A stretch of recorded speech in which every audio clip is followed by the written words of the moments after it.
Attention!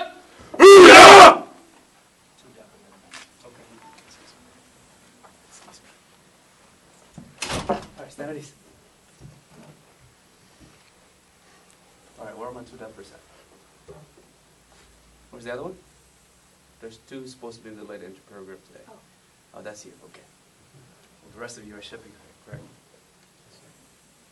Right? Yes, sir. Alright, well you better be a little bit more vocal now because you are, most of you, except for 2, are officially part of the military today, right? Yes, sir. Yes, sir. Okay, so for all my strippers today, you do realize that where you're heading, people are deaf, right? And they don't hear you until you lose all your voice, correct? Yes, sir. Yes, sir. Okay, so you better start getting into that system, all right? Join, okay? All right, first and foremost, congratulations and welcome to the United States military. For all my shippers here, today's that day, right? Okay, for my delayed entry program folks, your job, your task is to make sure that you maintain your eligibility for enlistment the whole time you're in the delayed entry program. You understand that, right? Yes, sir.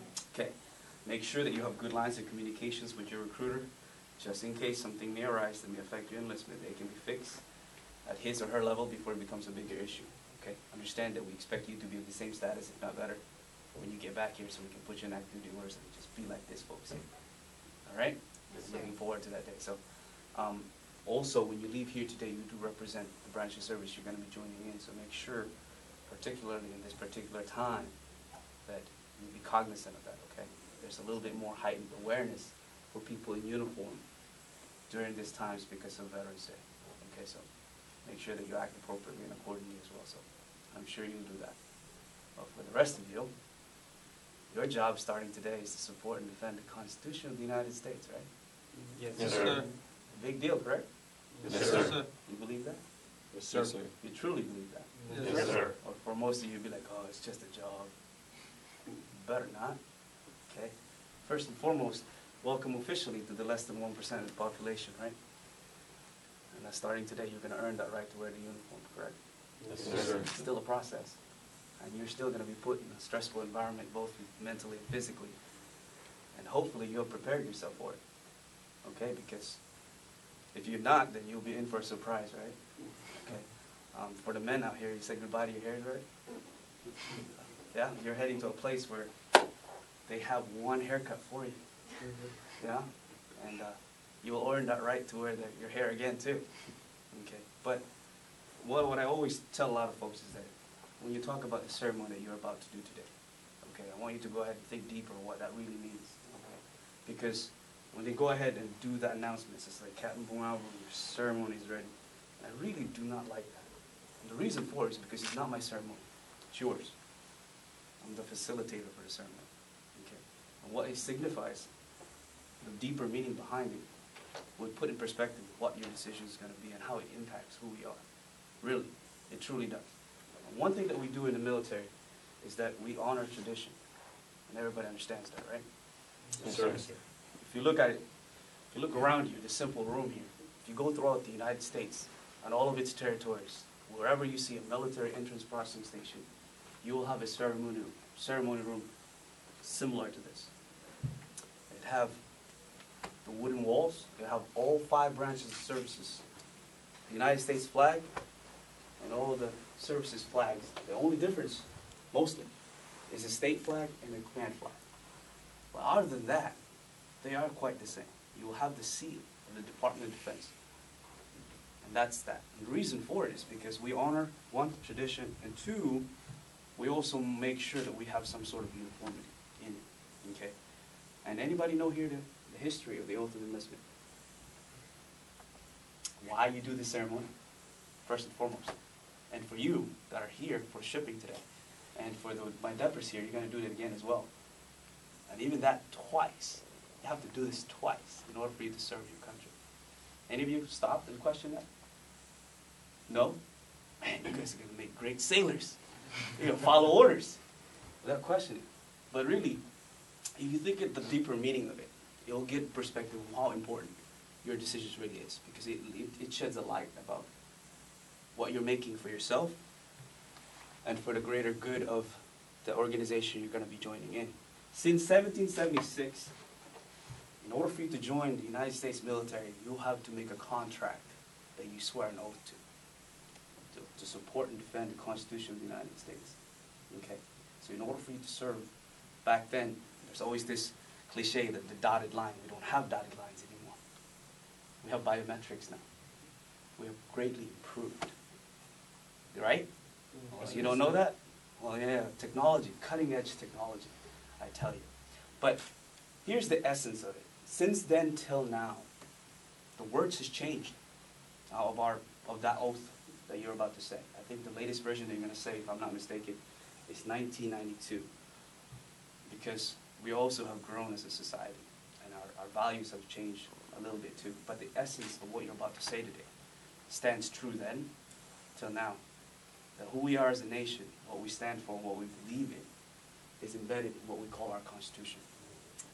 In order for us to go ahead and keep that way of life and that belief, somebody has to make a decision to make sure that you protect that.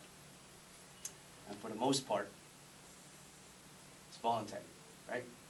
It's been a while since the draft, and hopefully it will never ever happen again. But what that signifies is that when you go ahead and stand in front of a mission officer today, raise your right hand, and you go ahead and swear that oath, you are voicing the same oath as if you are standing in the same hallowed grounds as the people that came before you, that allowed you to be here and volunteer and follow God's footsteps. And for some of you, it might be in the lineage in your family. Okay?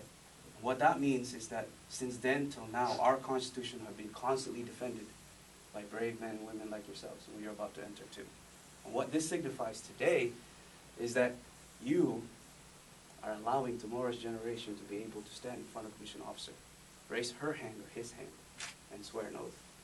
And that would signify that who we are as a nation, what we stand for, what we believe in, particularly having liberty all around the world, would stand true and be true, right? And you, as individuals, really have a great impact. Does that make sense? Yes, sir. That's what this signifies. That's what this ceremony signifies. So you think that your decisions are quite important? You do, right? Yes, sir. Yeah, because the thing is, being in the military, what you will find when you get to training is that your individual effort really, truly is part of the greater good for the team. And the faster you realize that you are not as big as the team, the less stress is going to be put on you. Does that make sense? And that's what this is. When you wear the uniform, you will know that it's not about you as the individual anymore.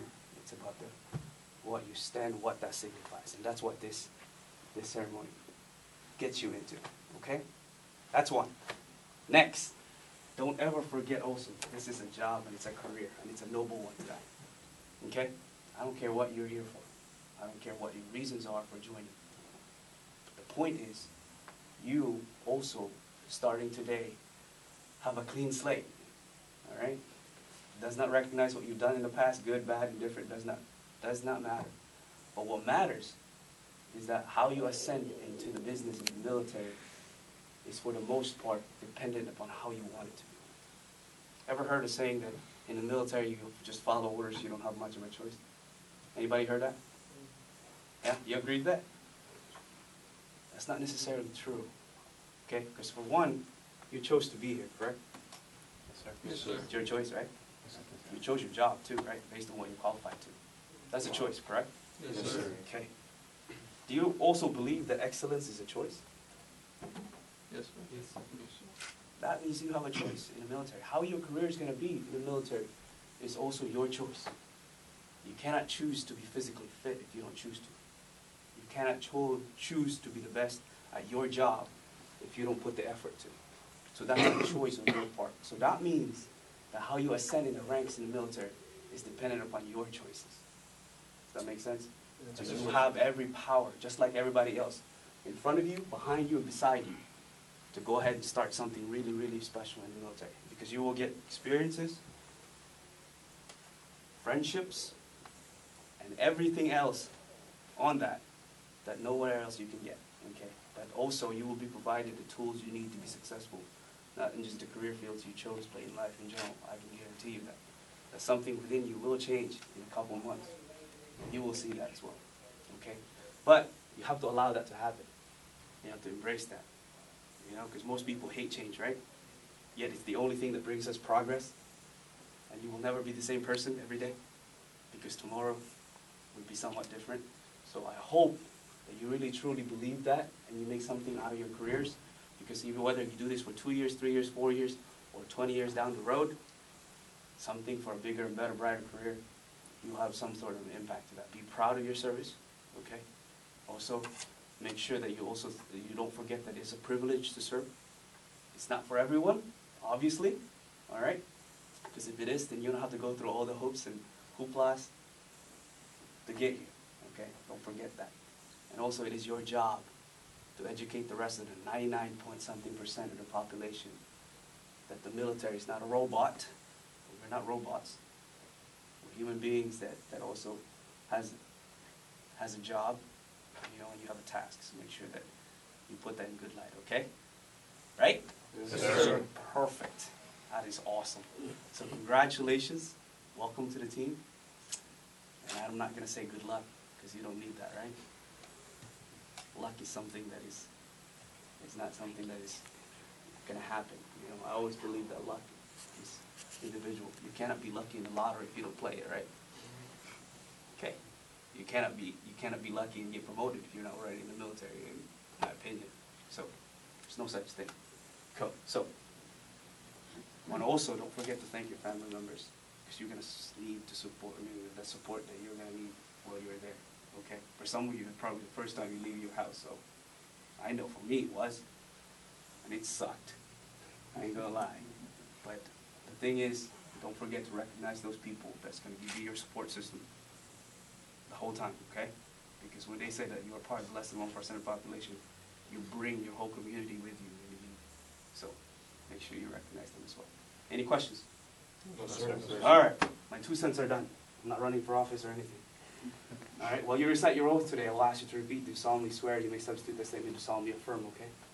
I will also ask you to repeat, so help me God. You may choose to omit that phrase. Have you been briefed, and do you understand the DoD applicant briefing and separation policy? Yes, sir. The restrictions in personal conduct in armed forces in the UCMJ Articles 83, 85, and 86. Yes, sir. Say yes, sir. You don't even know what they are, right? Fraudulent enlistment, desertion, and AWOL, correct? Yes, Good. Any questions, reservations, or reluctance to enlisting at this time? No, sir. Still not loud enough? Any questions? No, sir. Awesome. I like that. I think I'm losing my hearing too. You know, I mean, I dealt with a lot of explosives when I was enlisted, so that's probably why I can't hear that well, but good to go. Group attention! Raise your right hand if you have to. I state your full name.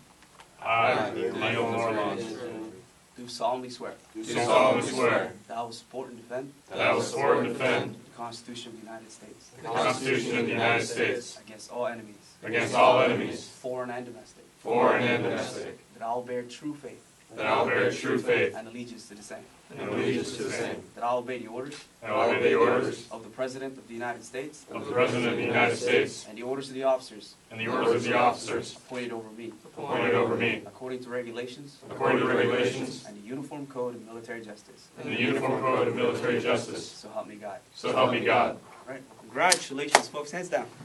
And welcome officially to the United States military. We're going to go next door. We're going to sign your contract. And after that, for all of you except for 2, we officially own you. I'm kidding. All right. If you'd like to come back to this room, take pictures with your loved ones, do so. But make sure that you go back to the front desk and I'll give you further instructions, because you have a plane to catch for most of you, right? Yes, All sir. right. Hold on.